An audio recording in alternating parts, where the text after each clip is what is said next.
कपड़ा, मकान और अब दवाई।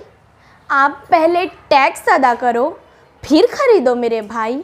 सरकार खाए मलाई, हमारे हिस्से में आए दोहाई। इसीलिए मैं चिल्लाई, उफ ये महंगाई, उफ ये महंगाई। महंगाई के दौर में स्टेज पर तशरीफ़ फरमा जनाब सदर, महंगाई से परेशान अहले मीज़ान और हाज़रीन कराम, अस्सलामु अलैकुम। अब आप समझ गए होंगे कि क्या है मेरी तकरीर का उन्वान। जी हाँ, उफ ये बढ़ती महंगाई। हाज़रीन, मैंने सुना है एक ज़माना था जब कोई शख्स 100 रुपये बाज़ार लेकर जाता तो हमाल के पीठ पर सामान लाद कर लाता, और आज हम हमाल के पीठ पर रुपए लाद कर ले जाएं तो अकेले एक हाथ में ही सामान ले आते हैं और हमाल की हमाली अदा करने के पैसे भी नहीं बचते। आइए देखते हैं। मैंने एक राशन की दुकान पर 20 रुपये देकर कहा कि 10 रुपये के चावल और 10 रुपये के गेहूँ देना। उसने एक प्लेट में चावल और एक प्लेट में गेहूँ लाया और कहा हाथ में लेकर देख लो।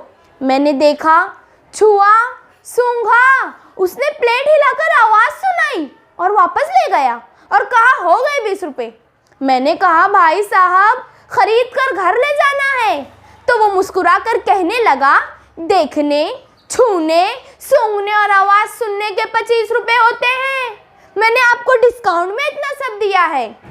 हाज़रीन, मैंने महंगाई के ज़ख्म को हरा करने वाली प्याज को देखा तो पूछ लिया प्याज कैसे दिए। कहा अदब से पूछो, समाज में हम प्याज वालों का एक स्टेटस है, लाखों का माल लेकर खुले बाजार में बैठते हैं हम। मैं समझ गई। आगे मैंने एक फ्रूट अले से अनार का भाव दरियाफ्त करने की जसारत की तो उसने पहले ऊपर से नीचे तक मेरा जायजा लिया, फिर कहा पूरा एक अनार लोगी। मैंने कहा हाँ, क्यों? कहा 50 रुपए के 25 रस भरे दाने हैं। मैं चौंक गई। बात बनाने के लिए मैंने फौरन सेब का दाम पूछ लिया तो दुकानदार ने कहा इसके लिए पहले आप डॉक्टर से फिटनेस सर्टिफिकेट लाइए।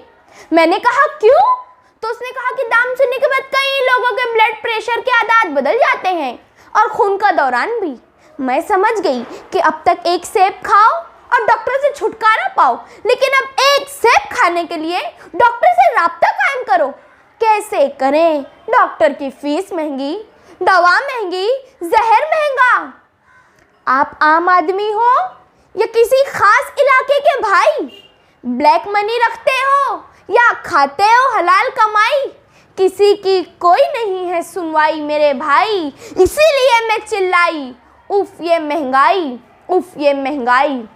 मेरे अजीज़ों, बाज़ार में सिर्फ हमारा लहू सस्ता है और लहू गर्म रखने के सब बहाने महंगे हैं। पेट भरने के दाने महंगे हैं। सब कमाओ, थोड़ा थोड़ा खाओ को फॉर्मूला चल रहा है। लेकिन अब भी शॉपिंग मॉल खुल रहे हैं, गोदाम से अनाज इंपोर्ट एक्सपोर्ट हो रहे हैं, ऑयल पेंट फला, नकली दूध और प्लास्टिक का असली अंडा बिक रहा है, केमिकल की चीज़ें और चीज़ों का केमिकल भी बिक रहा है, और माँ बाप घर में आकर अकेले में रो रहे हैं। खुदारा महंगाई को कंट्रोल करो, महंगाई को कंट्रोल करो। खुदा हाफिज़।